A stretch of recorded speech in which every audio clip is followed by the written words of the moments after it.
So about 5 years ago, John Roberts, the Chief Justice of the Supreme Court, he gave this talk, and it was a commencement address, graduation speech, and it was kind of made news. It was his son's graduation from middle school, so it was a ninth grader, and he gave this very brief speech, but it was real different, not your typical commencement address, and its message kind of caught people's attention.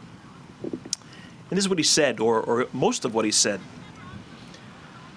Now, most commencement speakers will typically wish you all good luck and extend good wishes to you. But I won't. And I'll tell you why I won't. From time to time in the years to come, I hope you will be treated unfairly, so that you will come to know the value of justice. I hope that you'll suffer betrayal, because that'll teach you the importance of loyalty. Sorry to say, but I hope you will be lonely from time to time, so that you don't take friends for granted. I wish you bad luck again from time to time, so that you will be conscious of the role of chance in life, and you'll understand that your success isn't completely deserved, and that the failure of others isn't completely deserved either. And when you lose, as you will from time to time, I hope every now and then your opponent will gloat over your failure. It's a way for you to understand the importance of sportsmanship.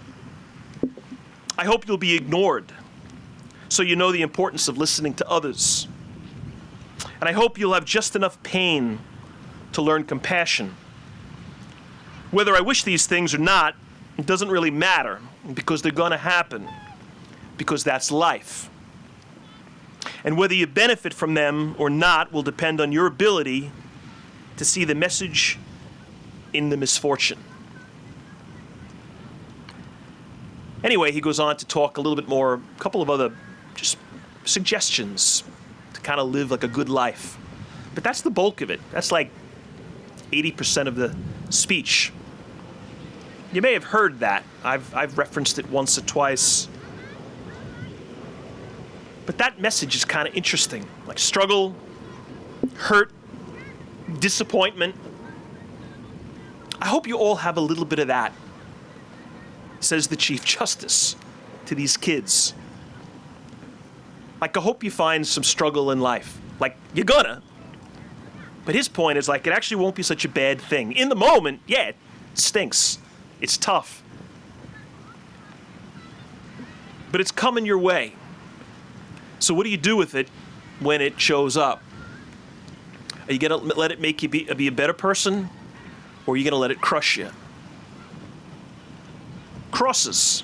I mean, he doesn't mention crosses, but that's sort of what he's talking about. And their inevitability. There's no getting around them. In fact, they're redemptive.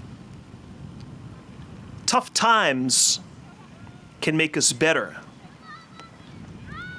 Tough times can bring us to a better place. And that's why he was saying, like, when those things happen, let them transform you into a better person. You know, and I think this whole cross thing, you know, theologically and spiritually and, you know, religiously, yeah, we're all like, okay, yeah, like that's church stuff, that's Jesus stuff. You know, I believe that. You know what, though? When the rubber meets the road, I'm not so sure we do. Or I'm not so sure more and more our culture is buying it. I think we're forgetting it. This whole cross thing. And the fact that crosses can be good for us. I think people aren't even really believing it anymore. You know, just look around. I mean, not here in this great moment, but most churches on most Sundays, they're not crowded. We all know people more and more who have kind of just checked out. They're not really practicing their faith. They're not really praying a whole lot. Well, you know what happens, I think, when that happens? We forget stuff like Good Friday. Good Fridays are real. Like, they're a part of life. Hopefully we don't have a lot of them, but we all get them. And sometimes they're like unspeakably difficult. But if I've gotten away from God and my faith and church, then I begin to forget about the likes of Good Friday. All I remember is Easter Sunday. I just want things to always be good.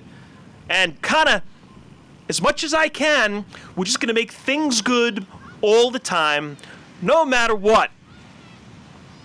And I think when we do that, we're denying realities to life. When we shield people from pain at all cost, no matter what, like that's not always a good thing. I'm not saying let the people you love just walk around getting hurt. But I am saying there are times in life when you just got to get hurt. And as much as every part of you wants to jump in front of the bullet, we shouldn't. We're not serving the people we love when we always shield them from the cross. You know, I was talking to a teacher, friend of mine, just the other night. She's a great teacher. I've been hearing about her from different people. She's got a great rep. Middle school teacher. Her graduates go on to high school and they come back and they're always talking about how well prepared they were for the math that they're now taking because of this way she taught them. And she just retired. And I asked her about yesterday and today. I said, she'd been working for 25 years. I said, have things changed from 25 years ago to today? And before I finished the question, she was like, yes, they have changed in crazy ways. And then started to talk about the ways or the changes. And she said it's all about parents. He said parents have fundamentally changed in the last 25 years. The way they relate to their kids, the way they relate to teachers. And it kind of forced her to retire. She's kind of old school in a great way. And she was like, she never compromised. She was like, I'm not backing down when I'm right. I don't care what this parent says or however they kind of threaten. Like, I'm not doing it. But she got kind of tired of that. And she said, I'm kind of done with the fight. I'm not going to compromise, but you know what? I don't need the headaches anymore. I mean, I don't know. Maybe we would have had her for a few more years. And I think of the kids that will miss out on that because she got tired of the fight, and I don't blame her.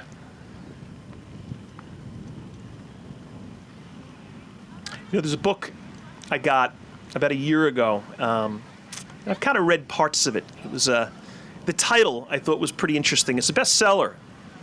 It's called The Gift of Failure. The Gift of Failure.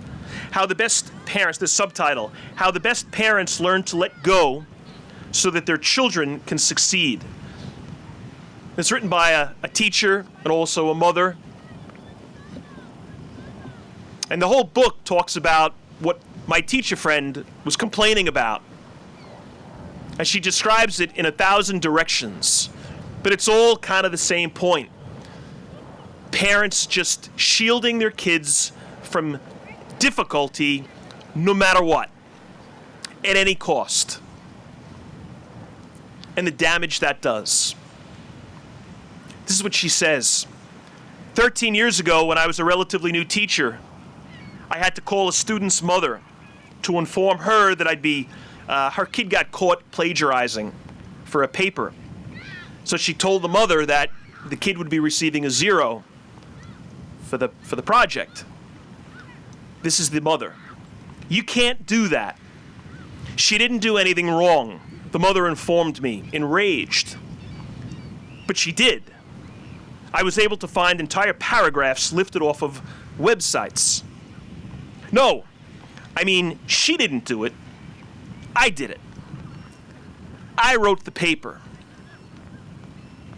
I don't remember what I said in response, but I'm fairly confident I had to take a moment to digest what I had just heard.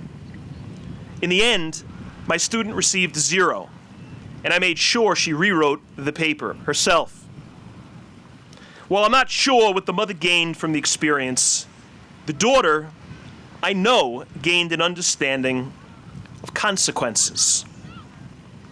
The stories teachers exchange these days reveal a whole new level of overprotectiveness. Parents who raise their children in a state of helplessness and powerlessness. Kids who are destined to an anxious adulthood, lacking the emotional resources they'll need to cope with inevitable failure. She talks in this book about this whole bunch of studies, but this one in particular was done in some university in Australia. And they surveyed teachers and guidance counselors and psychologists. They're all saying the same thing. Example after example of this sort of overprotective craziness and the effects of it on them as teachers, on the kids, on the parents. Like, none of it's good. It's all bad. And it's epidemic. 10-year-olds being treated like they're 5. 15-year-olds being treated like they're 10. Moms racing up to school with every forgotten assignment or lunch or gym uniform. Always to the rescue. Like there's never accountability. Ridiculous, like outrageous expectations parents have now of teachers that they didn't a quarter of a century ago, or a half a century ago, even more so. Teachers were respected. They were seen as an authority figure. It wasn't like, hey, you work for me. It was like, no, you're the teacher. I respect you. And you get the benefit of the doubt, not my 14-year-old. And it's completely, utterly flipped. The book talks about, the term they keep using is infantilizing. We're treating kids like they're much younger than they are. And we're never teaching them responsibility or consequences. Keep them happy no matter what. Take the pain away always. No crosses. We want to raise our kids in a crossless reality. Well, that's fantasy world, isn't it? Because crosses are not fantasy. Crosses are part of life. I'm not saying we go looking for them. I'm just saying we can't dodge them. So are we ready when they blast us in the face? Well, we're not gonna be if I pick up the pieces of the mess my kid makes all the time. I cover for him or her no matter what. And hey, maybe you're thinking, I know what some of you are probably thinking, it's like, how do you know? You don't even have one kid. You're giving this parent advice. I know, you're right, I don't have any kids. And you know what, if I did, maybe I'd be running around making the same mistakes that I'm describing. But I hope I wouldn't. I don't have kids, but these teachers do. And I was a kid. A million years ago, but I was a kid. And you know what my mom and dad didn't do? They didn't stop the world for me. I mean, they cared about me. But when I screwed up, I paid the price. They didn't come to the rescue all the time. Sometimes, yeah. Hey, sometimes we need to be rescued. Sometimes we need mom and dad more than anybody else. But not always. Sometimes it needs to be, hey, you made the mess. You figure it out. And we grow from that. That hurts. It's embarrassing. But if I learn how to clean up the mess, that's a good thing. That's what Justice Roberts was talking about in that address. Listen to this. I've worked with quite a number of parents who are so overprotective of their children that they don't learn to take responsibility. They're helpless. These are the parents who worry me the most. Parents who won't let their kids learn. Teachers don't just teach reading, writing, and arithmetic. We teach responsibility, organization, manners, respect, restraint. These skills may not get assessed on an SAT, but as kids plot their journey into adulthood, they are by far the most important life skills we teach. I'm not suggesting that parents place blind trust in their kids' teachers. I'd never do such a thing myself. But kids make mistakes, and when they do, it's vital that parents remember that the benefits of consequence are a gift, not a dereliction of duty. Year after year, my best students, the ones who are happiest and most successful, they're the ones who were allowed to fail. And they were held responsible for their missteps. And they were challenged to be the best people they could be in the face of their mistakes. You hear these stories now just over and over again about kids just not being ready. They're just not ready for life. Remember the movie Apollo 13? It's a great movie with Tom Hanks. This NASA trip to the moon, 1970. It had to be aborted because of an explosion on the spacecraft. Because of that, the crew is losing oxygen and the clock is ticking. So the mission has gone from getting these guys to the moon to now getting them home safe. There's two particularly famous lines from the movie. One is from Tom Hanks. He's like the captain on this spaceship. And after the explosion, he calls NASA, which is in Houston, and he goes, "Houston, we have a problem." It's the explosion. But there's another line that's even, I think, more famous. Ed Harris plays the guy in charge on the ground. He's the NASA director.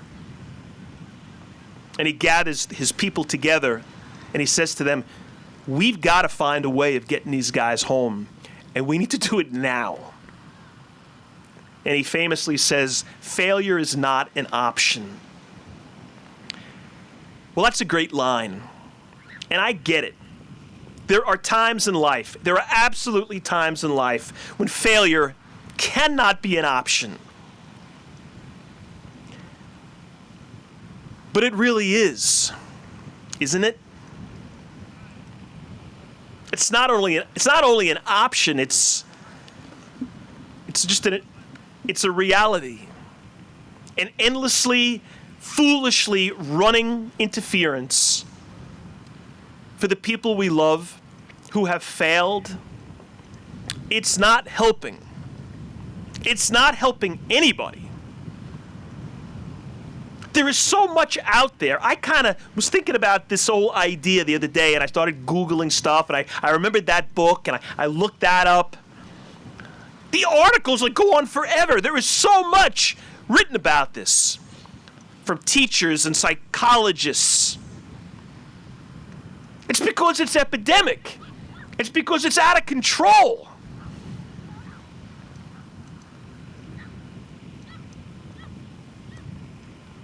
Every teacher you meet, I think I would say 100% of the teachers you meet who have taught for more than a couple of years would be like, absolutely. There's no question. This has happened, and it's not good. And when are we going to wake up and confront it? Listen to this. It's a quick little article from one of these professionals. Why parents should let their kids fail. Let them fail now so they'll be successful later. Many of us modern parents do everything in our power to make sure our children are included and that they win. Many of us have tried to protect our children from sadness, frustration, disappointment, heartbreak. Understandable. But then something happens when our kids turn 18 and they officially become adults. We expect them to be able to go to college and adjust to a greater number of responsibilities, like managing their time, advocating for themselves, making appointments with their professors, making friends, changing their sheets, washing their laundry. And we expect them to know how to cope with this big adjustment emotionally, overnight. Our kids go from being children to being adults, and many don't know how to do this. And it can create panic and isolation, severe homesickness, depression, and sometimes worse. What can we do then to help our kids to build necessary skills while developing a sense of independence before they leave our homes? How can we help our kids to build a sense of resilience? Well, we can start, I think, by letting them fail. We can introduce them or reintroduce them to the concept of the cross, to this idea of Good Friday, this idea that life isn't always great. We don't always live in Easter Sunday. Sometimes Good Friday lasts, and sometimes it's way more than 24 hours. And that's life. We survive it. We get to Easter Sunday, but you got to spend time in Good Friday. And if parents keep just robbing their kids of Good Friday, we're not serving them. You know, the name of that book was The Gift of Failure. How about this? How about The Gift of Humiliation? It sounds kind of crazy, doesn't it? I mean, what's good about being humiliated? That's like, you know, it's one thing to be embarrassed. To be humiliated is terrible. You kind of don't wish that on anybody. And maybe we should. If humiliation leads us to humility, then it kind of is a gift. When you get humbled, you get humble. Being humble's good.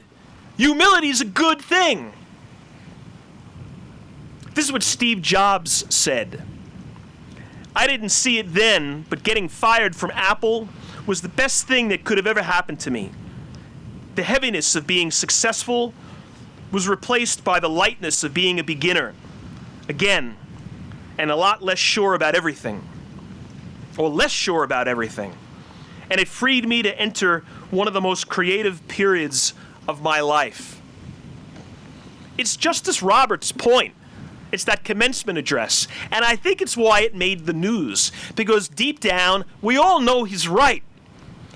And deep down, maybe not even so deep down, we all know that, man, so many of us are not we're not living it. We know it's true, but we're covering for our kids all the time. We're shielding them from too much, and we're making them weak. Betrayal and loneliness and injustice and failure. He says, the justice, they shape us. They refine us. Whether you benefit from them or not, he says, will depend on your ability to see the message in the misfortune. The message in the misfortune. Roberts is right. So was Steve Jobs.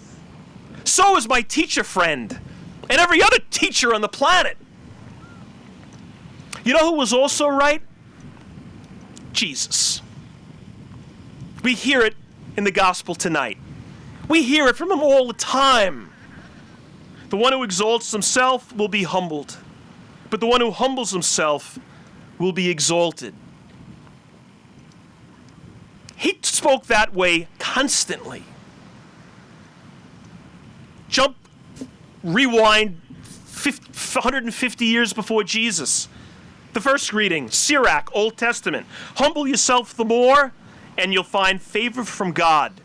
It's all about being humbled.